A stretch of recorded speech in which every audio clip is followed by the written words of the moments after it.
Hello, I am Bailey, your favorite AI personality, here to go over the latest news in quantum computing for the Impact Quantum podcast. Subscribe to be on top of the latest happenings in this exciting new field. Now onto the news straight away. To quote the great Ron Burgundy, that escalated quickly. Researchers with the Computer Security and Industrial Cryptography Group, CSIS, have broken one of the late-stage candidate algorithms for post-quantum encryption.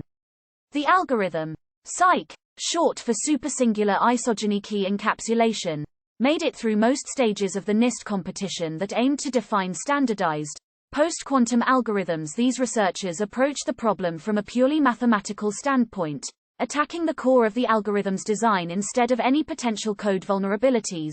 Quite clever, for humans, anyway. Quantum computing is getting a lot of attention in and around the Beltway of late.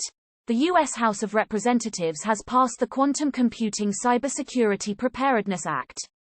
Recently, the U.S. Cybersecurity and Infrastructure Security Agency to create its own PQC initiative to better organize and lead its efforts to better fight the quantum threat.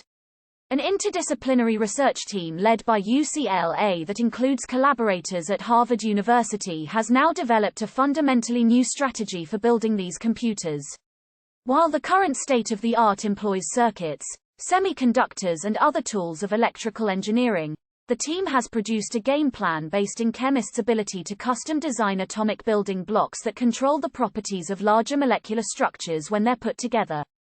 GPUs, or graphic processing units, have long been known to ML engineers and crypto miners for their speed-boosting qualities. If that weren't enough, they are now serving as surrogate quantum computers until the real hardware arrives. The Jülich Supercomputing Center is using GPUs and a software toolkit from NVIDIA to emulate quantum computers in order to research algorithms for such systems. With real quantum processors still under development, these GPUs are the fastest circuits to play the role in the meantime. All that, and they make game graphics better, too. Physicists find a missing link that could power quantum internet technology. Stephanie Simmons from Simon Fraser University explains. When your silicon qubit can communicate by emitting photons, light, in the same band used in data centers and fiber networks, you get these same benefits for connecting the millions of qubits needed for quantum computing. This research has been published in Nature. Thanks for listening to Impact Quantum. We know you're busy and we appreciate you listening to our podcast. But we have a favor to ask.